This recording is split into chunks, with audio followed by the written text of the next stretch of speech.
আচ্ছন্ন হয়ে আছে। তাহলে সেটা কোন অন্ধকার? এই যে দেখো আমাদের চারপাশে যে রাত্রির আকাশের অন্ধকার, এই অন্ধকার কি মা? না, শাস্ত্র বলছে মায়ারূপী। কারণ আমরা যে এই যে মনুষ্য জন্মটা পেয়েছি বাবা, আমরা যদি মনে করি যে আমাদের এই মানব জন্মটা খুব সহজে পাওয়া যায়, এটা কিন্তু না। এই যে এত সুন্দর এই দেহটা পাওয়ার জন্য আমাদের প্রত্যেকটা জীবকে কিন্তু ৮০টা লক্ষ জনি ভ্রমণ করতে হয়। মায়েরা, ৮০ লক্ষবার আমাদের জন্ম হয়েছে, ৮০ লক্ষবার আমাদের মৃত্যু হয়েছে। শাস্ত্র বলছে নিদেহিয়াত্তাম সুলভম সুদুর্লভা। শ্রীমদ্ ভাগবতে একদম একটা উজ্জ্বল চূড়ামণি শ্লোকের মধ্যে দিয়ে ভাগবত আমাদের শিক্ষা দিচ্ছে। কি বললেন?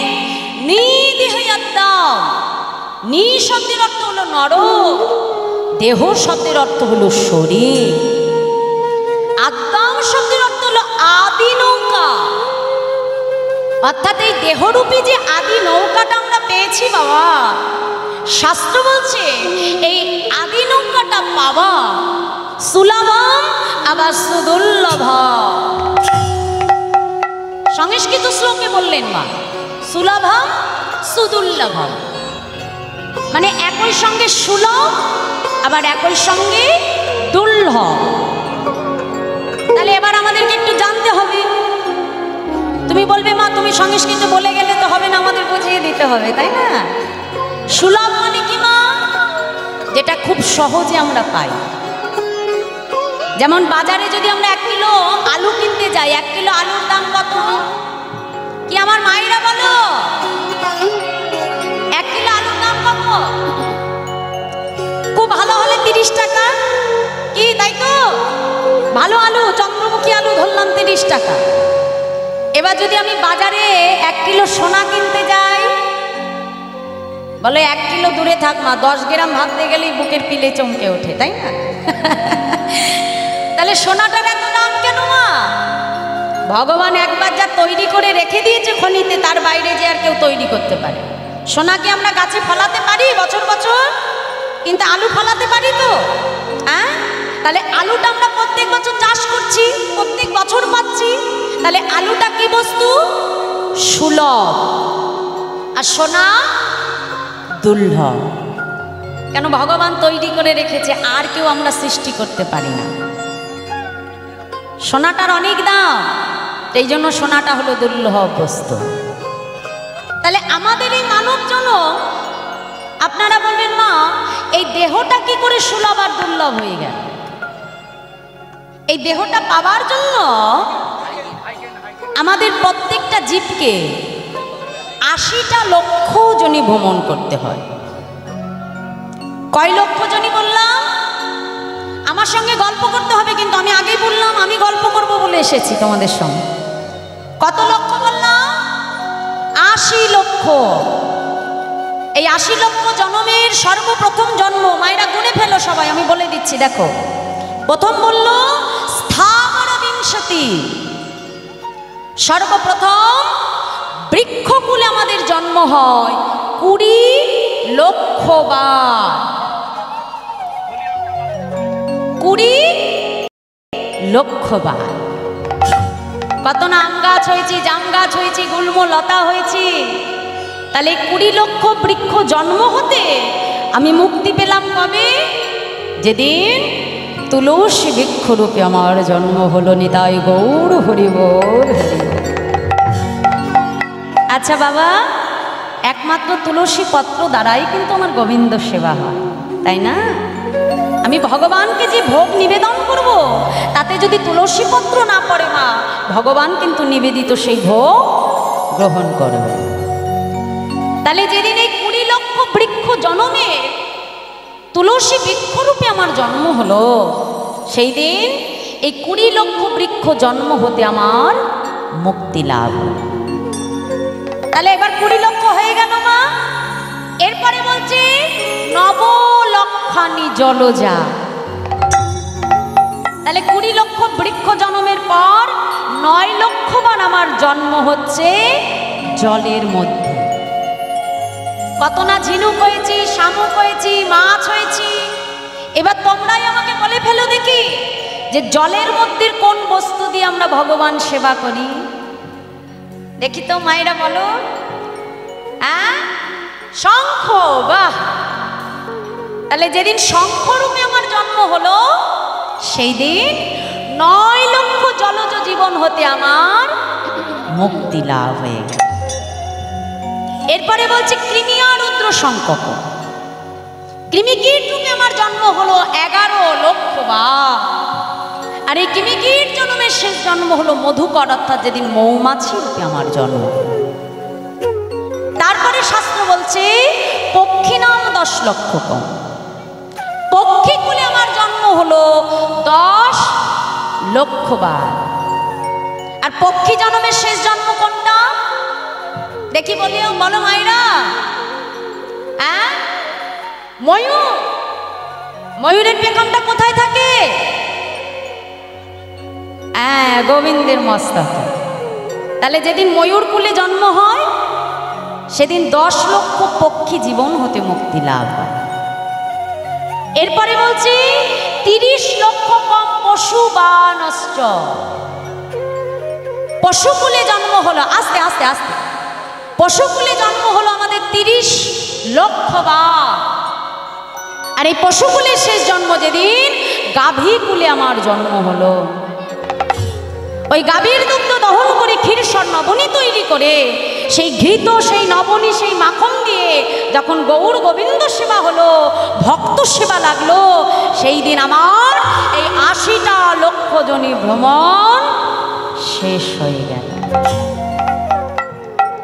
এরপরে শাস্ত্র আমাদেরকে জানিয়ে দিল বাবা 24 লক্ষানি মানব, 4 লক্ষবার আমার মনুষ্য জন্ম হয়েছে।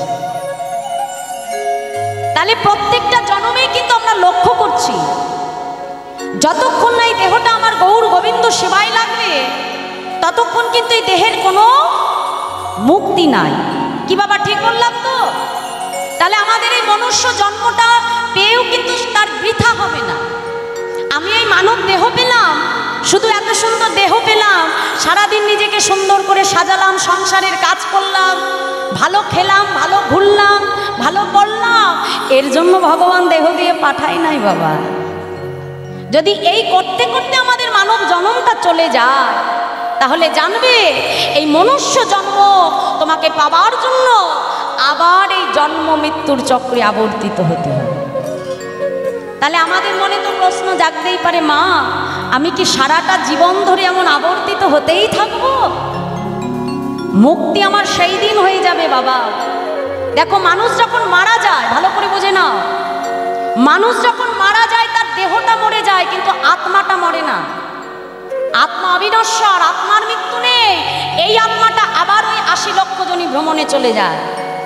মুক্তি সেই দিনই হয়ে যাবে যেই দিন এই দেহটা আমি গৌর গোবিন্দ চরণে সমর্পণ করে দেব। সেই দিন এই আত্মা মুক্তি পেয়ে চলে যাবে কোথায়? গোলক বৈকুণ্ঠ ধামে। সেই দিনই আমার এই জন্ম মৃত্যুর চক্র হতে একমাত্র মুক্তি সম্ভব। আর তার জন্য একমাত্র উপায় হলো হরিনাম। মহাপ্রভু বলে দিলেন, হরের নাম হরের নাম হরের নাম ঐবকে বলাও কালো নাস্তেব গতি রন্নখা। পরিষ্কার তিনি জানিয়ে দিলেন হরিনাম বিনা কলি জীবের গতি নাই, গতি নাই, গতি নাই। হরিনামই আমাদের একমাত্র মুক্তির উপায়। তাই আজ বৈষ্ণব মহাজন তিনি পদাবলিতে কলম রাজি। জয় রাধে। এই জায়গায় একটু ছোট্ট করে একটু তাল আমরা সাধন করব। তালটির নাম বরদঠকি। তা আজকে দেখুন পদাবলীর কত সুন্দর বর্ণনা। মা আজকে পদাবলীর মধ্যে থেকে আমাদের জানিয়ে দিচ্ছে, দেখো দেখো আশা ধনে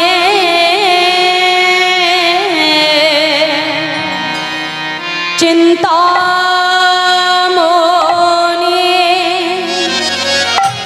আমার বিধি মেলায়লো আনে। সাদানে চিন্তামণি আমার বিধি গুরু আনি আমার গোরা বড় দয়ালু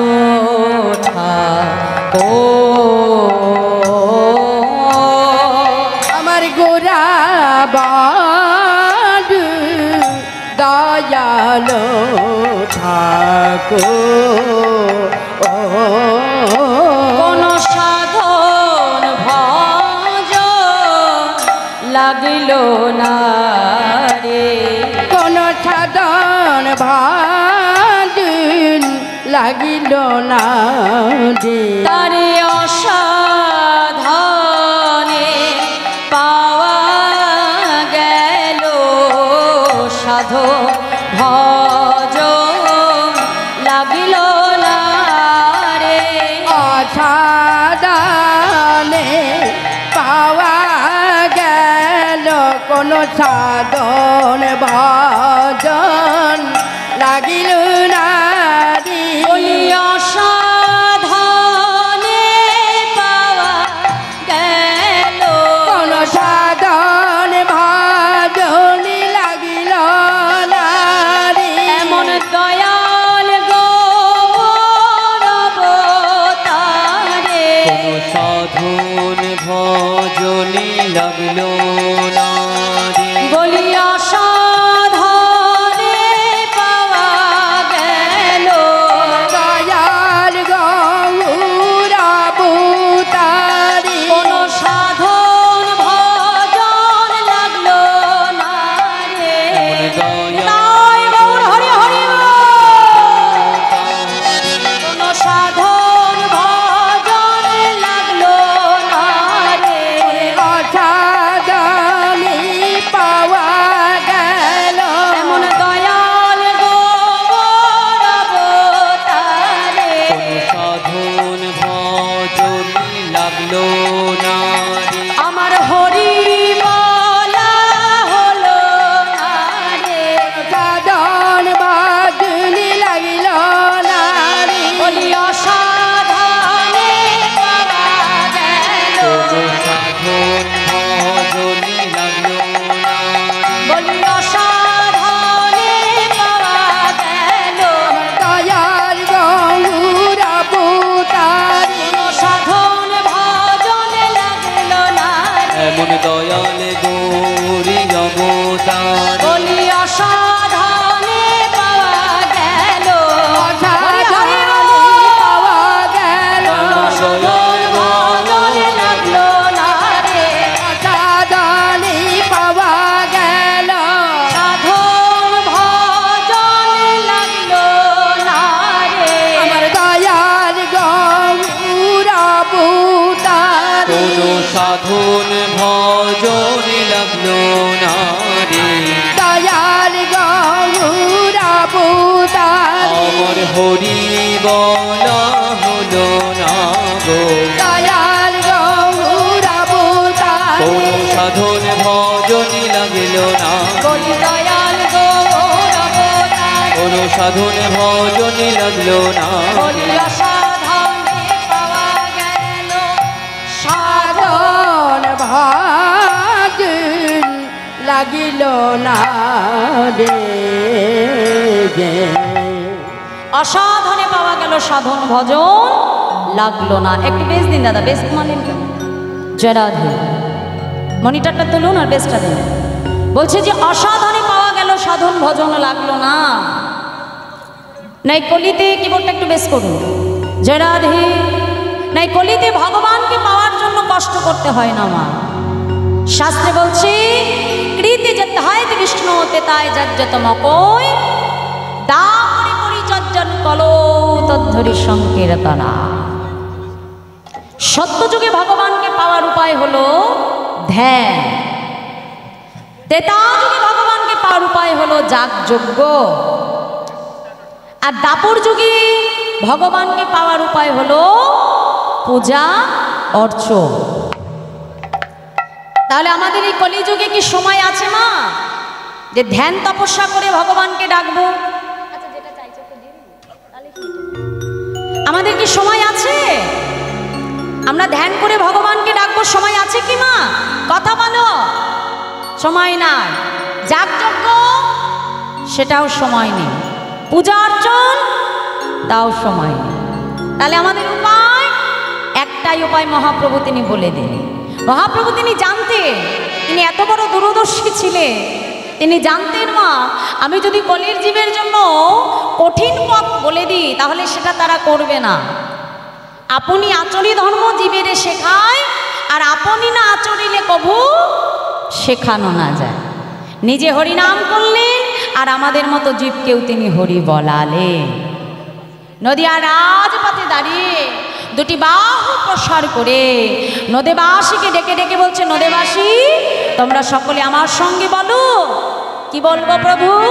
বলছি প্রেমানন্দে মেতে হরি বলো। আমার মহাপ্রভু কি বলছে মা? কি করতে বলছে? হরিনাম, তাই তো? আর সঙ্গে নিলেন কাকে দাদা? নিত্যানন্দ প্রভু। নিতাই গৌর দুই ভাই নদিয়ার রাজপথে দাঁড়িয়ে দুটি বাহু প্রসার করে নদেবাসীকে ডেকে ডেকে বলছে, নদেবাসী তোমরা সকলে বলো প্রেমানন্দে মেতে হরি বলো।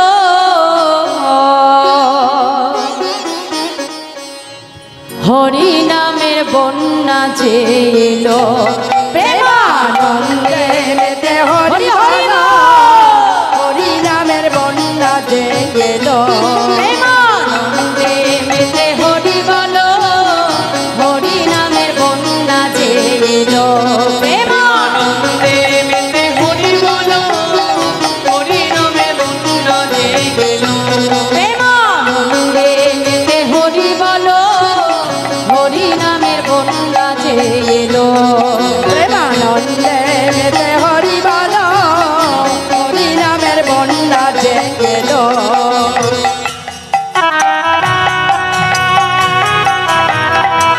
হরি হরি বল।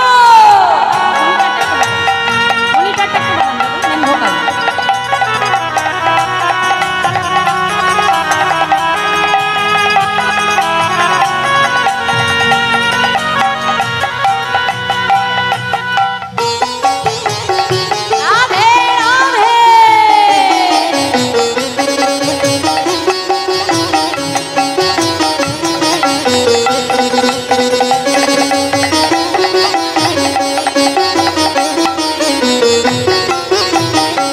বন্যার যায় বলি হারি, ও তার তরঙ্গ ভারী। বলা যাই বলি হারি, ও তার তরঙ্গ ভারি। বন্যার যায় বলি হারি, ও তার তরঙ্গ ভারী।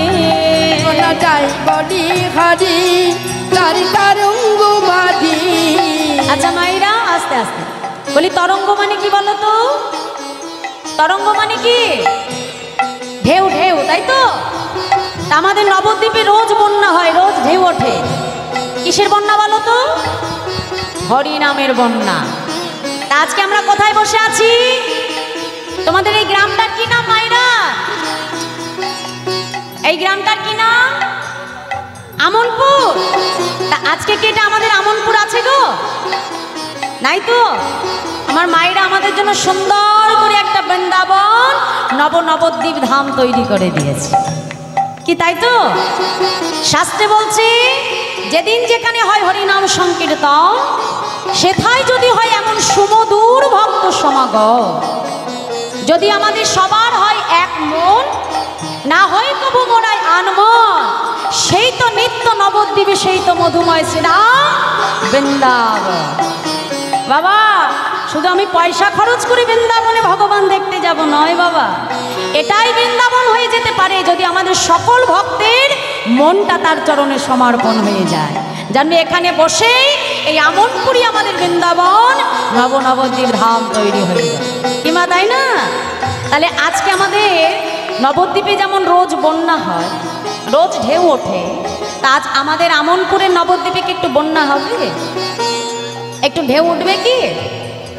হ্যাঁ হ্যাঁ, হরিনামের ঢেউ উঠবে তো? তাহলে একটু হাত তুলে ফেলো দেখি সবাই মিলে। বাবারা একটু তুলো, এদিকে দেখি বাবারা একটু হাত তুলো সবাই মিলে। হ্যাঁ রাধে, একটু আনন্দ করবো বলেই তো এসেছি বাবা, তাই না? এই আনন্দ দেখো আর কোথাও পাবো না। সত্যি কথা বলো, আস্তে সরে যাও। এখান থেকে যে ঘরে চলে যাব, ঘরে গেলে এই আনন্দ কি আর ফিরে পাবো? সত্যি বলো তো আমাকে, পাবো না তো বাবা। তাহলে এই যে দেখো আমরা এখানে বসে আছি, আমাদের কারোর মনে কোনো দুঃখ কষ্ট আছে কি? আমার মায়েরা এই যে হরিবাসরে বসে আছি, কারোর মনে কষ্ট আছে কি? কিন্তু যেই এখান থেকে ঘরে যাবো এই আনন্দ থাকবে? থাকবে কি বাবা? থাকবে না। সংসারে আনন্দ নাই, আনন্দ একমাত্র কোথায় পাওয়া যায়? এই বৃন্দাবন ধামে। হরি হরি বল। তাহলে সবাইকে একটু আনন্দ করে নিতে হবে। একটু বাহু তুলে করতালি দিয়ে দিয়ে নবদ্বীপ চলে যাবো আমরা, দেখি সবাই মিলে। হ্যাঁ, বন্যারে যায় বলি হারি, ও তার তরঙ্গ ভারে। বন্যার যাই হরি হরি বল। তার তরঙ্গ বাজি। বন্যারে যায় বলি হারি, ভলিউমটা একটু বাড়িয়ে ও তার দাও। তরঙ্গ ভারে। বন্যার যাই বলি হারি, তার তরঙ্গ বাজি। প্রেম তরঙ্গে দিচ্ছে সাঁতার গোলক বিহারে। আর প্রেমে তরঙ্গে দিচ্ছে সাঁতার গোলক বিহারে। প্রেম তরঙ্গে দিচ্ছে সাঁতার গোলক বিহারে। আর প্রেমে তরঙ্গে দিচ্ছে সাঁতার গোলক বিহারি। ও তার সঙ্গে দয়াল নিত্যানন্দ পাথালে সাঁতার দিল। সঙ্গে দয়াল নিত্যানন্দ পাতালে সাঁতার দিল। ও তার সঙ্গে দয়াল নিত্যানন্দ পাথালে সাঁতার দিল। সঙ্গে দয়াল নিত্যানন্দ পাতালে সাঁতার দিল। হরি নামের বন্যা যে প্রেমানন্দে মেতে হরি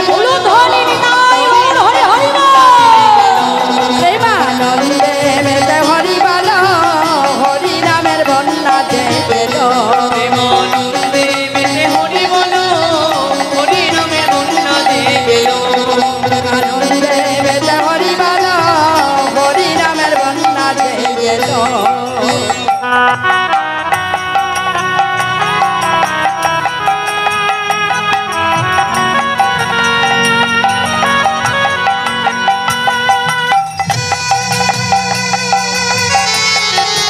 হরি হরি বল। সবাই মিলে বাহু তুলে নেচে নেচে চলে যাবো নবদ্বীপে। রাধে।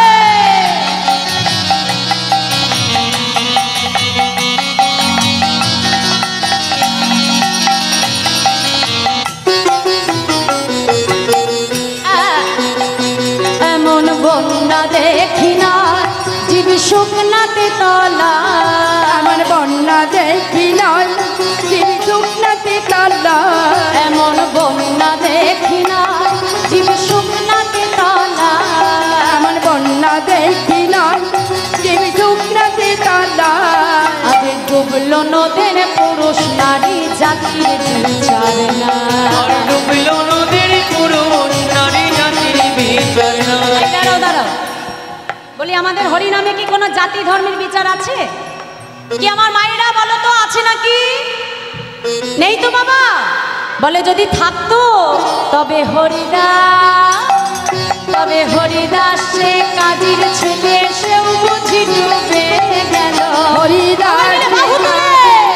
সে বুঝি ডুবি গেল। বলে হরিদাস হরি বল বলে হরিদাস। হরিবার বালে হরিদাস। এই হরিদাস ঠাকুরকে কিন্তু হরিনাম আশ্রয় করবার জন্য 22 বাজারে বেত্রাঘাত সইতে হয়েছে। কেন বাবা? কারণ তিনি মুসলমান ছিলেন, আর মুসলমান হয়ে হরিনাম গ্রহণ করেছেন বলে তাকে 22 বাজারে বেত্রাঘাত করেছিলেন গোড়াই কাজীর পেয়াদারা। আমার মহাপ্রভুর আমলে কিন্তু জাতি ধর্মের বিচার ছিল না। এখন আমরা এই যে এক আসনে বসে হরিনাম শুনছি, জাতি ধর্ম আমাদের মধ্যে কোনো ভেদাভেদ নাই। কে ব্রাহ্মণ, কে ক্ষত্রিয়, কে বৈশ্য, কে শূদ্র, এটা এখনকার দিনে নাই, কিন্তু তখনকার সমাজে ছিল মা। আর যেই সমাজ ব্যবস্থাকে একেবারে পাল্টে দিয়েছিলেন একমাত্র আমার মহাপ্রভু, পরিবর্তন করে দিয়েছিলেন এই হরিনামে বাবা। যেই হরিনামে কোনো ব্রাহ্মণ ক্ষত্রিয় বৈশ্য শূদ্র কোনো ভেদাভেদ থাকবে না, আমরা সবাই মিলেমিশে এক হয়ে যাব। তাহলে আজকে আমার হরিদাস ঠাকুর বাহু তুলে হরিবল বলছে, তাহলে আমরা কি পারি না একটু হরিবল বলতে মা? আমার ঘরের ছেলের জন্য, আমার মহাপ্রভুর জন্য, দেখি সবাই মিলে একটু বাহু তুলে হ্যাঁ বলি হরিদাস হরিবল বলে হরিদাস হরিবল হরিদাস হরিবল বলে হরিদাস হরিবল বলে হরিদাস বলি হরিদাস সে কাজের ছেলে সেও বুঝি ডুবে গেল। হরিদাস রাধে রাধে বুঝি ডুবে গেল বলি হরিদাস সে কাজের ছেলে সেও বুঝি ডুবে গেল। হরিদাস কাজের ছেলে সে বুঝি ডুবে গেল হরি নামের বন্যা যে প্রেমানন্দে মেতে হরি বলো, হরি নামের বন্যা এলো। হরি হরি আনন্দে মেতে হরি বলো, হরি নামের বন্যা যে এলো প্রেমানন্দে মেতে হরি বলো, হরি নামের বন্যা যে এলো। প্রেমানন্দে মেতে হরি বলো, হরি নামের বন্যা যে এলো।